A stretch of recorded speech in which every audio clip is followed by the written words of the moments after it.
Mama, that can't be true. My husband is not dead. My daughter, please listen to me.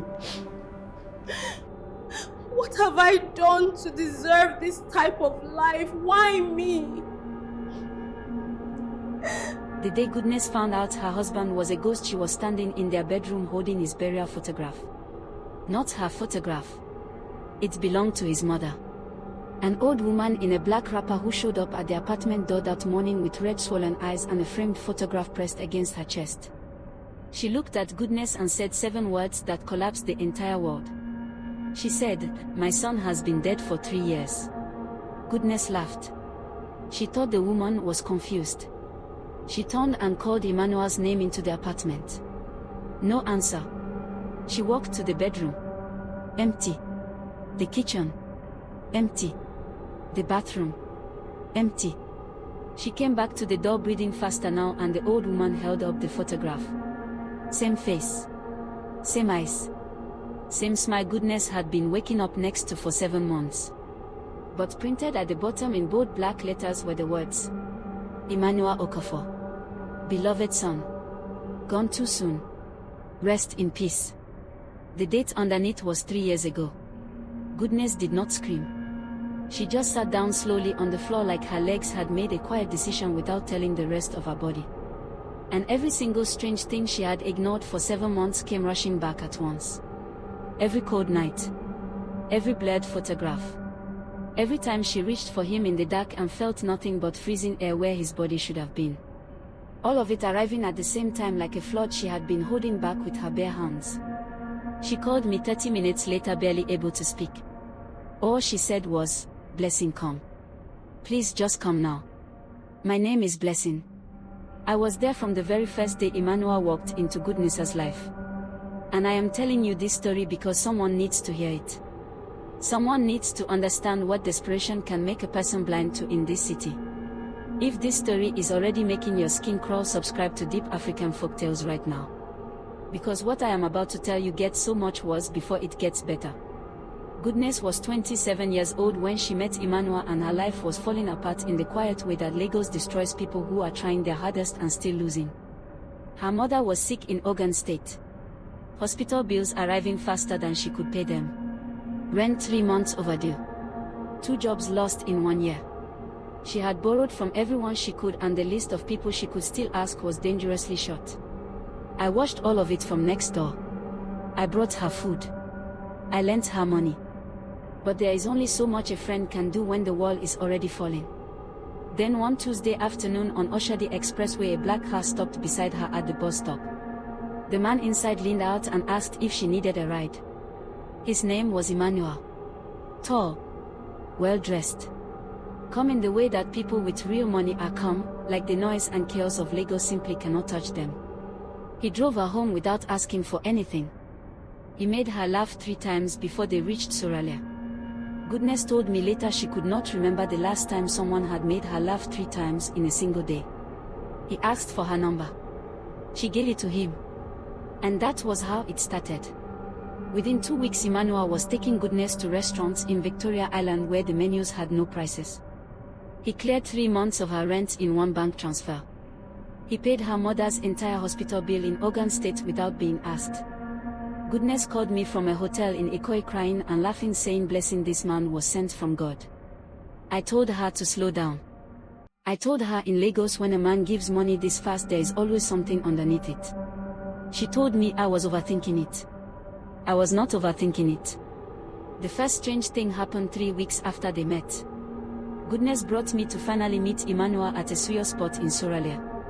When he walked in, we shook hands. His hand was cold. Not the cold of someone who had been in air conditioning. The cold of something that had never been warm to begin with. We sat for 2 hours. Emmanuel was charming and funny and generous. Everything seemed normal. But when I got home that night, I realized I could not remember him eating a single thing. Not one piece of suya. Not one sip from the drink sitting right in front of him.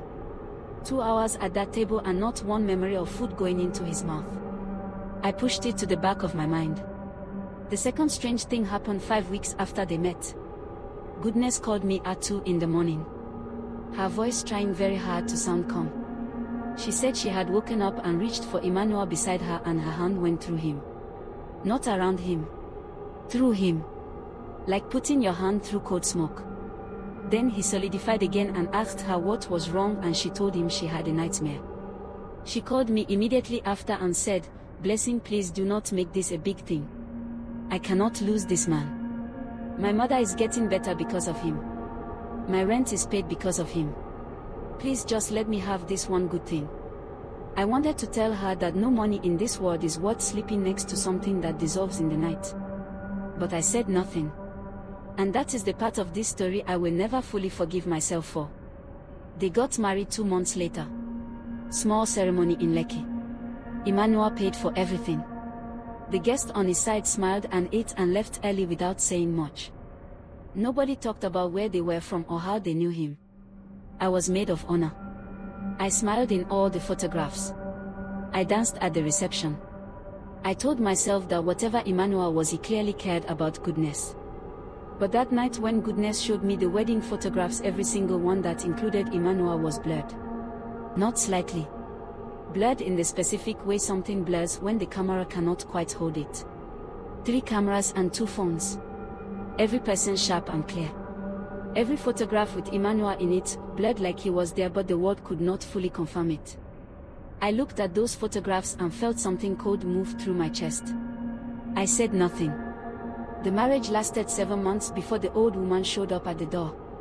In those 7 months, goodness lived better than she ever had. The Lekki apartment was beautiful. Money was never a problem. Her mother recovered completely and came to visit and said Eniola was a man chosen by God. Goodness was happy in a way I had not seen from her in years. And I watched her be happy and swallowed every concern I had and told myself I was wrong about everything. Then the old woman came. I drove to Lekki in 15 minutes, which in Lagos traffic means I broke every rule the road has. I found goodness sitting on the floor of her beautiful apartment with the framed photograph in her lap and the old woman sitting across from her praying quietly. The old woman told us everything. Eniola Okafor had died 3 years ago in a road accident on the Lagos-Ibadan Expressway. 29 years old. A businessman. He had been engaged to a woman who left him months before the accident because he was struggling financially. He died heartbroken and unresolved. And according to his mother, he had made a promise in his final moments that he was going to come back and prove he could give a woman the life she deserved. His mother had spent 2 months looking for him after feeling his presence and dreaming about him 3 times standing in a doorway beside a woman she had never seen.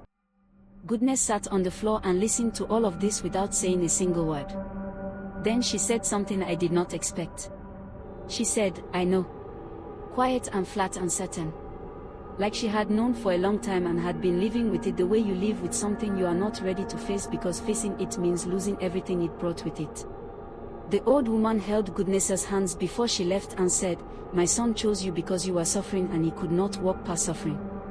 That was who he was when he was alive too. But he cannot stay. The longer he stays, the more he takes from you without meaning to. Look at your hands, daughter. Really look at them." Goodness looked down at her hands. And for the first time she noticed what had been happening slowly for months. Her hands looked older. Small lines where there had been none. A dullness in the skin that was not there before. She was aging quietly. Like a candle burning down. Eniola was not doing it on purpose. He simply was not alive, and being close to something that is not alive caused the living something. It always does. That night Eniola came home. He walked through the front door the same way he always did. Jacket over one arm. Come easy smile. He looked at Goodness's face and the smile faded. He said, "She came, didn't she?" Goodness said yes. Eniola sat down and looked at the floor for a long time. Then he said, "I am sorry. I should have told you from the beginning. But I was afraid if I told you the truth you would not have stayed. And I needed to stay. I needed to finish what I could not finish when I was alive. I needed someone to let me love them properly. I needed someone to let me." Goodness looked at him and said, "You did. You loved me better than anyone alive ever has." Eniola looked up at her and something moved across his face that was sadder and more human than anything I have ever seen. He said, then I can go. He was gone before morning. No drama. No wind. No sound. Goodness woke up and the space beside her was empty in the ordinary way spaces are empty when someone has simply left. His clothes were still in the wardrobe. His shoes still by the door. But Eniola was gone and the apartment felt immediately warmer. Lighter. Like a window had been opened in a room that had been closed too long. The money in Goodness's account stayed. Every transfer he had ever made remained exactly where it was. His mother called 3 days later and said she had dreamed of him and he was peaceful and he had asked her to thank the woman in the Lekki apartment for letting him finish what he needed to finish. Goodness still lives in that apartment. Her mother is healthy. Her business finally took off.